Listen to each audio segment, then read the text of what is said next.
US Secretary of State Antony Blinken has arrived in New Delhi on his first visit to India as America's top diplomat.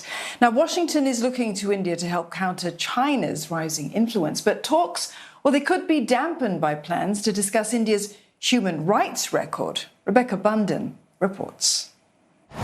US Secretary of State Antony Blinken's visit to India is a significant move in Washington's efforts to boost its relations with New Delhi. But controversially, a US official has said that there are also plans to raise India's human rights record during the visit, which analysts say is a matter of concern for the US as the two countries aim to deepen their ties.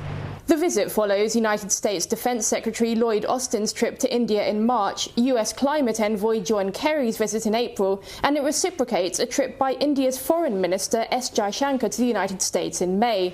Deepening engagement in the Indo-Pacific region will be high on the agenda as the two sides meet again. For India, the US is one of the most important strategic partners in the world today.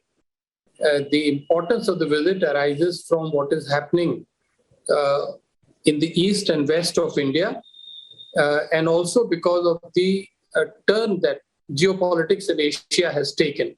It's anticipated that India and the US will talk about plans for an in-person summit of the Quad group of nations, which they're part of alongside Japan and Australia. That's considered to be a platform to help contain China's influence, and the next summit is expected to focus on developing regional infrastructure amid China's Belt and Road Initiative.